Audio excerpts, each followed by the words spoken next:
नमस्कार साधकों। आज आप जुड़ने जा रहे हैं प्रत्येक मनुष्य के अंतर मन में श्री कृष्ण की कृपा का स्पर्श लाने वाले महामंत्र से। ओम कृष्णाय वासुदेवाय हरये परमात्मने। जिस कृष्ण की चेतना ब्रह्मांड को चलाती है, जो हमारे हृदय के परमात्मा है, उन्हें नमस्कार, समर्पण और प्रेम। यह वही महामंत्र है जो मन को विश्राम देता है और बुद्धि को स्पष्ट करता है। आइए कृष्ण ध्यान जप में जुड़ जाएं। ओम कृष्णाय वासुदेवाय हरये परमात्मने प्रणतः क्लेशनाशाय गोविंदाय नमो नमः। ओम कृष्णाय वासुदेवाय हरये परमात्मने प्रणतः क्लेशनाशाय गोविंदाय नमो नमः। ओम कृष्णाय वासुदेवाय हरये परमात्मने प्रणतः क्लेशनाशाय गोविंदाय नमो नमः। ओम कृष्णाय वासुदेवाय हरये परमात्मने प्रणतः क्लेशनाशाय गोविंदाय नमो नमः। ओम कृष्णाय वासुदेवाय हरये परमात्मने प्रणतः क्लेशनाशाय गोविंदाय नमो नमः। ओम कृष्णाय वासुदेवाय हरये परमात्मने प्रणतः क्लेशनाशाय गोविंदाय नमो नमः। ओम कृष्णाय वासुदेवाय हरये परमात्मने प्रणतः क्लेशनाशाय गोविंदाय नमो नमः। ओम कृष्णाय वासुदेवाय हरये परमात्मने प्रणतः क्लेशनाशाय गोविंदाय नमो नमः। ओम कृष्णाय वासुदेवाय हरये परमात्मने प्रणतः क्लेशनाशाय गोविंदाय नमो नमः। ओम कृष्णाय वासुदेवाय हरये परमात्मने प्रणतः क्लेशनाशाय गोविंदाय नमो नमः। ओम कृष्णाय वासुदेवाय हरये परमात्मने प्रणतः क्लेशनाशाय गोविंदाय नमो नमः। ओम कृष्णाय वासुदेवाय हरये परमात्मने प्रणतः क्लेशनाशाय गोविंदाय नमो नमः। ओम कृष्णाय वासुदेवाय हरये परमात्मने प्रणतः क्लेशनाशाय गोविंदाय नमो नमः। ओम कृष्णाय वासुदेवाय हरये परमात्मने प्रणतः क्लेशनाशाय गोविंदाय नमो नमः। ओम कृष्णाय वासुदेवाय हरये परमात्मने प्रणतः क्लेशनाशाय गोविंदाय नमो नमः।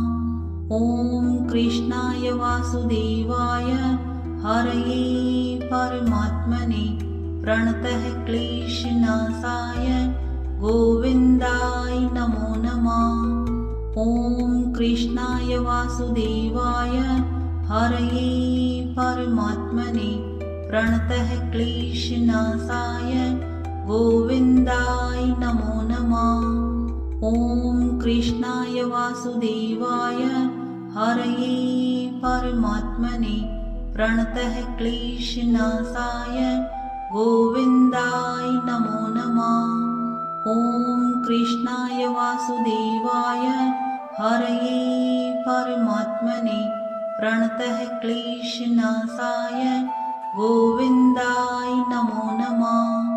ओम कृष्णाय वासुदेवाय हरये परमात्मने प्रणतः क्लेशनाशाय गोविन्दाय नमो नमः। ॐ कृष्णाय वासुदेवाय हरये परमात्मने प्रणतः क्लेशनाशाय गोविन्दाय नमो नमः। श्री कृष्ण की कृपा एक प्रकाश की तरह आपके आसपास फैल रही है। ॐ कृष्णाय वासुदेवाय हरये परमात्मने प्रणतः क्लेशनाशाय गोविन्दाय नमो नमः। ॐ कृष्णाय वासुदेवाय हरये परमात्मने प्रणतः क्लेशनाशाय गोविन्दाय नमो नमः। ॐ कृष्णाय वासुदेवाय हरये परमात्मने प्रणतः क्लेशनाशाय गोविन्दाय नमो नमः। ॐ कृष्णाय वासुदेवाय हरये परमात्मने प्रणतः क्लेशनाशाय गोविन्दाय नमो नमः। ॐ कृष्णाय वासुदेवाय हरये परमात्मने प्रणतः क्लेशनाशाय गोविन्दाय नमो नमः। ॐ कृष्णाय वासुदेवाय हरये परमात्मने प्रणतः क्लेशनाशाय गोविन्दाय नमो नमः। ॐ कृष्णाय वासुदेवाय हरये परमात्मने प्रणतः क्लेशनाशाय गोविन्दाय नमो नमः। ॐ कृष्णाय वासुदेवाय हरये परमात्मने प्रणतः क्लेशनाशाय गोविन्दाय नमो नमः।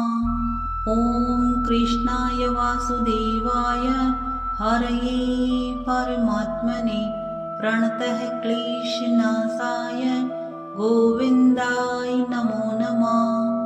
ॐ कृष्णाय वासुदेवाय हरये परमात्मने प्रणतः क्लेशनाशाय गोविन्दाय नमो नमः।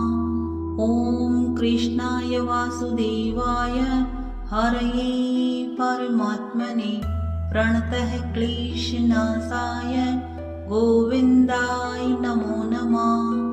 ॐ कृष्णाय वासुदेवाय हरये परमात्मने प्रणतः क्लेशनाशाय गोविन्दाय नमो नमः। ॐ कृष्णाय वासुदेवाय हरये परमात्मने प्रणतः क्लेशनाशाय गोविन्दाय नमो नमः। ॐ कृष्णाय वासुदेवाय हरये परमात्मने प्रणतः क्लेशनाशाय गोविन्दाय नमो नमः। ॐ कृष्णाय वासुदेवाय हरये परमात्मने प्रणतः क्लेशनाशाय गोविन्दाय नमो नमः। ॐ कृष्णाय वासुदेवाय हरये परमात्मने प्रणतः क्लेशनाशाय गोविन्दाय नमो नमः।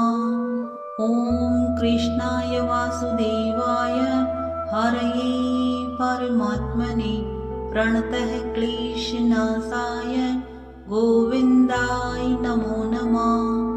ॐ कृष्णाय वासुदेवाय हरये परमात्मने प्रणतः क्लेशनाशाय गोविन्दाय नमो नमः।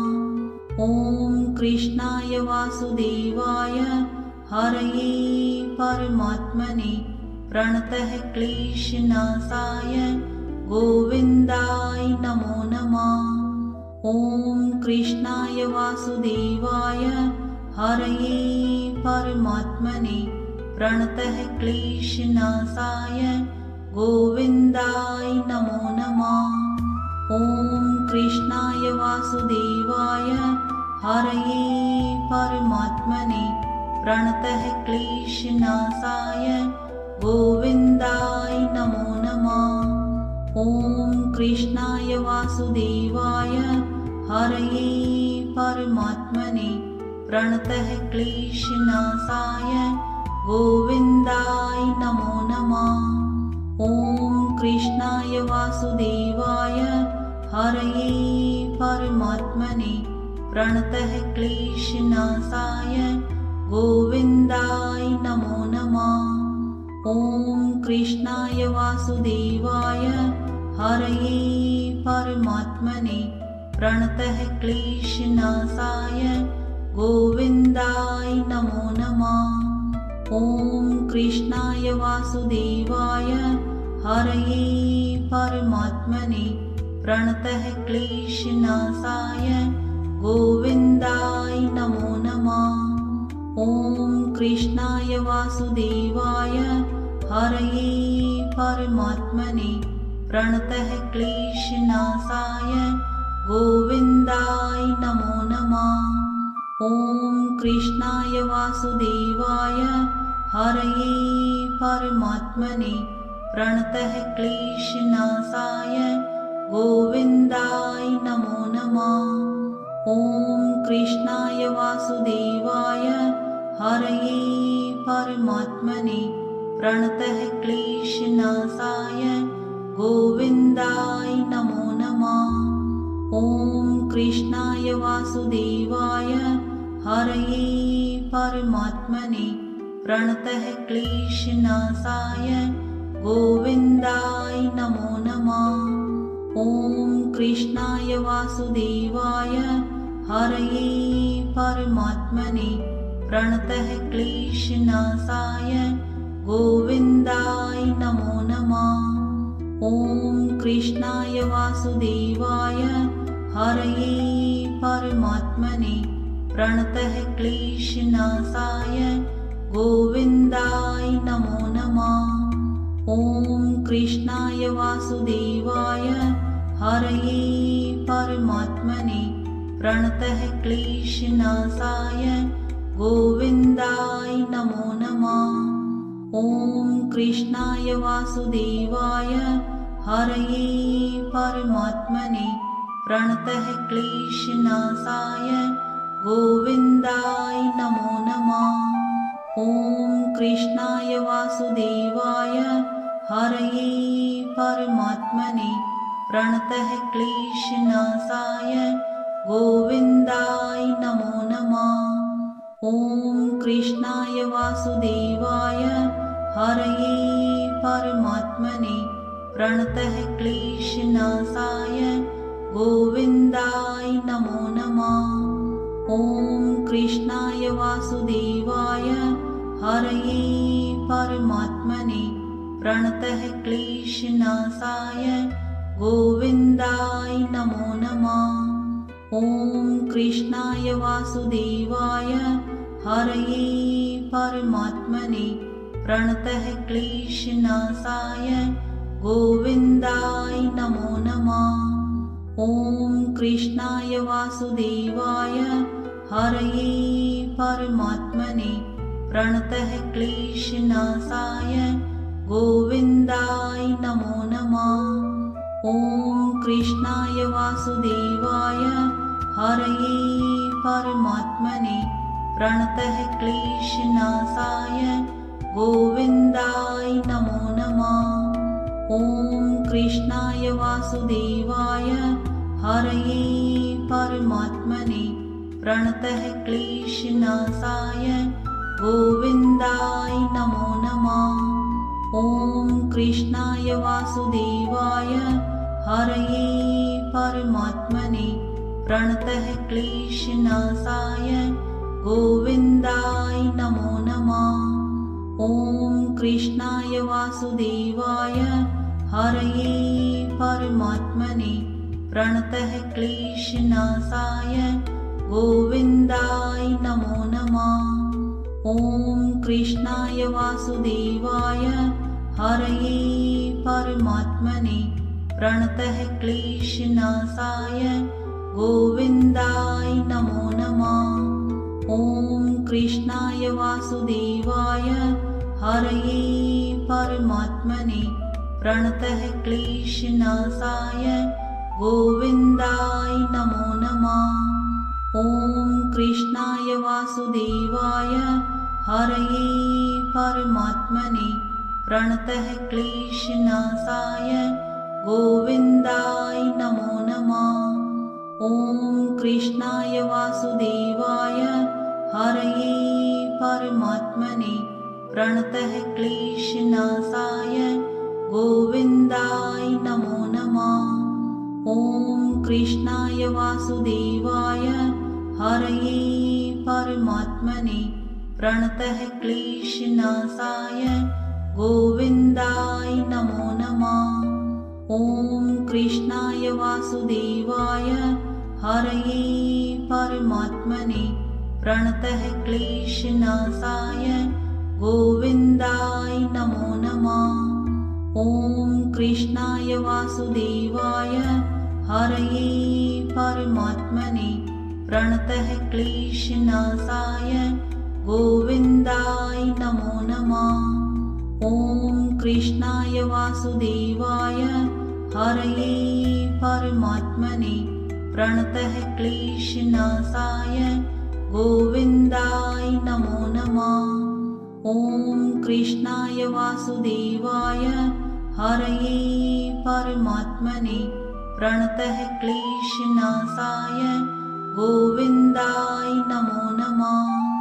ॐ कृष्णाय वासुदेवाय हरये परमात्मने प्रणतः क्लेशनाशाय गोविन्दाय नमो नमः। ॐ कृष्णाय वासुदेवाय हरये परमात्मने प्रणतः क्लेशनाशाय गोविन्दाय नमो नमः। ॐ कृष्णाय वासुदेवाय हरये परमात्मने प्रणतः क्लेशनाशाय गोविन्दाय नमो नमः। ॐ कृष्णाय वासुदेवाय हरये परमात्मने प्रणतः क्लेशनाशाय गोविन्दाय नमो नमः। ॐ कृष्णाय वासुदेवाय हरये परमात्मने प्रणतः क्लेशनाशाय गोविन्दाय नमो नमः।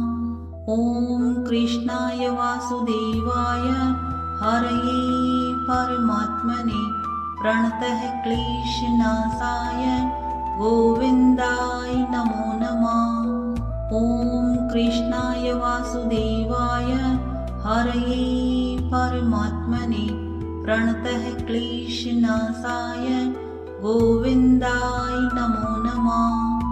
ॐ कृष्णाय वासुदेवाय हरये परमात्मने प्रणतः क्लेशनाशाय गोविन्दाय नमो नमः। ॐ कृष्णाय वासुदेवाय हरये परमात्मने प्रणतः क्लेशनाशाय गोविन्दाय नमो नमः।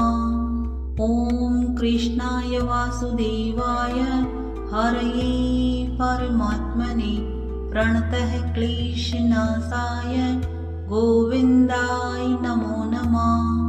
ॐ कृष्णाय वासुदेवाय हरये परमात्मने प्रणतः क्लेशनाशाय गोविन्दाय नमो नमः। ॐ कृष्णाय वासुदेवाय हरये परमात्मने प्रणतः क्लेशनाशाय गोविन्दाय नमो नमः। ॐ कृष्णाय वासुदेवाय हरये परमात्मने प्रणतः क्लेशनाशाय गोविन्दाय नमो नमः। ॐ कृष्णाय वासुदेवाय हरये परमात्मने प्रणतः क्लेशनाशाय गोविन्दाय नमो नमः। ॐ कृष्णाय वासुदेवाय हरये परमात्मने प्रणतः क्लेशनाशाय गोविन्दाय नमो नमः। ॐ कृष्णाय वासुदेवाय हरये परमात्मने प्रणतः क्लेशनाशाय गोविन्दाय नमो नमः। ॐ कृष्णाय वासुदेवाय हरये परमात्मने प्रणतः क्लेशनाशाय गोविन्दाय नमो नमः। ॐ कृष्णाय वासुदेवाय हरये परमात्मने प्रणतः क्लेशनाशाय गोविन्दाय नमो नमः। ॐ कृष्णाय वासुदेवाय हरये परमात्मने प्रणतः क्लेशनाशाय गोविन्दाय नमो नमः। ॐ कृष्णाय वासुदेवाय हरये परमात्मने प्रणतः क्लेशनाशाय गोविन्दाय नमो नमः। ॐ कृष्णाय वासुदेवाय हरये परमात्मने प्रणतः क्लेशनाशाय गोविन्दाय नमो नमः। ॐ कृष्णाय वासुदेवाय हरये परमात्मने प्रणतः क्लेशनाशाय गोविन्दाय नमो नमः। ॐ कृष्णाय वासुदेवाय हरये परमात्मने प्रणतः क्लेशनाशाय गोविन्दाय नमो नमः। ॐ कृष्णाय वासुदेवाय हरये परमात्मने प्रणतः क्लेशनाशाय गोविन्दाय नमो नमः। ॐ कृष्णाय वासुदेवाय हरये परमात्मने प्रणतः क्लेशनाशाय गोविन्दाय नमो नमः। ॐ कृष्णाय वासुदेवाय हरये परमात्मने प्रणतः क्लेशनाशाय गोविन्दाय नमो नमः। ॐ कृष्णाय वासुदेवाय हरये परमात्मने प्रणतः क्लेशनाशाय गोविन्दाय नमो नमः। ॐ कृष्णाय वासुदेवाय हरये परमात्मने प्रणतः क्लेशनाशाय गोविन्दाय नमो नमः। ॐ कृष्णाय वासुदेवाय हरये परमात्मने प्रणतः क्लेशनाशाय गोविन्दाय नमो नमः।